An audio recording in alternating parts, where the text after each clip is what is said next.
In the last 24 hours, missile and artillery units of the armed forces of Ukraine hit an enemy anti-aircraft missile system, 8 artillery systems on firing positions, 2 electronic warfare stations, and 2 personnel clusters. At night, the Russian Federation launched a missile attack on the city of Kharkiv. Information about the consequences of this terrorist attack is currently being clarified. Over the past day, the enemy launched 4 missile strikes, 42 airstrikes, and 76 MLRS attacks on the positions of our troops and populated settlements. As a result of Russian terrorist attacks, unfortunately, civilians were killed and injured. Residential buildings were destroyed. The report says more than 20 combat engagements took place over the past day.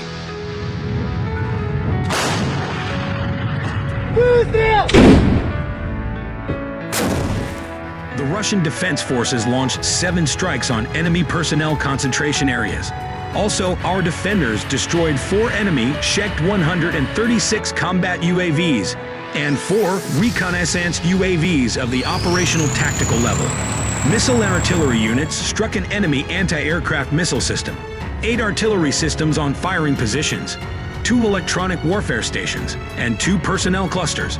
The General Staff of the Armed Forces of Ukraine concluded, Ukrainian President Volodymyr Zelensky and his top officials have repeatedly urged more and faster Western ammunition deliveries. The leader said in a recent CNN television interview that Ukraine's long-awaited counteroffensive was delayed in part due to a lack of NATO-provided supplies.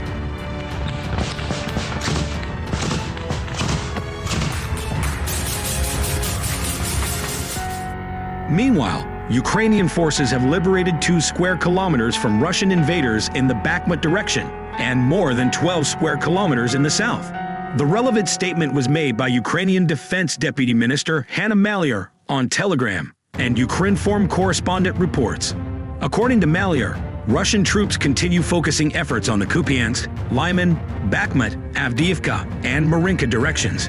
Fierce battles are underway. Last week, in the above directions, over 170 battles took place between Ukraine's defense forces and Russian soldiers. In the Kupiansk directions, Russians were storming and seeking weak spots in Ukraine's defense. They were actively conducting offensive actions to the south of Novoslivsky, trying to push Ukrainian units beyond the barrier frontier of the Oskil River.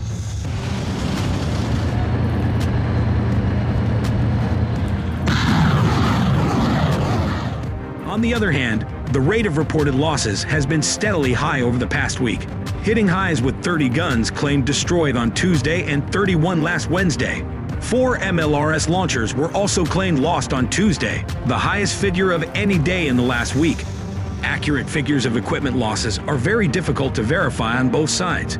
Kyiv has been releasing daily Russian losses since the beginning of Moscow's full-scale invasion in February 2022. As of Wednesday, Ukraine's armed forces said there had been a total of 4,727 artillery pieces and 698 MLRS destroyed in 17 months of combat. Footage circulating on Russian Telegram channels appears to show the moment a missile struck a building in Russia's southern port city of Taganrog on Friday, causing a major explosion. The Russian Defense Ministry has said its air defenses intercepted and downed a Ukrainian missile over the central square of the city of Taganrog in Russia's Rostov region, close to the border with Ukraine, with authorities calling the strike a terrorist attack. The ministry said debris from the downed rocket damaged a museum courtyard and a cafe in the city center.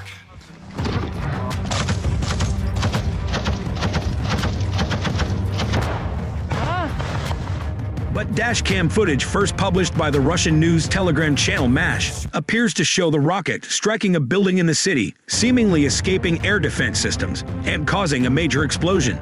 According to MASH, the video shows the head of a Ukrainian S-200 rocket. Russia's defense ministry said the attack was carried out with a modified Soviet-made S-200 missile, while Russia's investigative committee said the attack injured 13 civilians and damaged a number of houses and office buildings. Давай гранату сюда! Other footage circulating on social media showed a building reduced to rubble, a crater on the ground, and plumes of smoke rising into the air in downtown Taganrog. The city is located some 50 kilometers, 31 miles, from the border with Russian-occupied regions of southern Ukraine. Russia's Rostov region, near the Ukrainian border, has been rocked by a number of explosions throughout the war. The latest strike comes nearly 2 months into Kyiv's counteroffensive to reclaim the territories Russia seized throughout the war. Strikes on the key facilities of Russia's security sector in Moscow testify to the fact that the Putin regime is unable to fully control the sky, even for the protection of the most important facilities.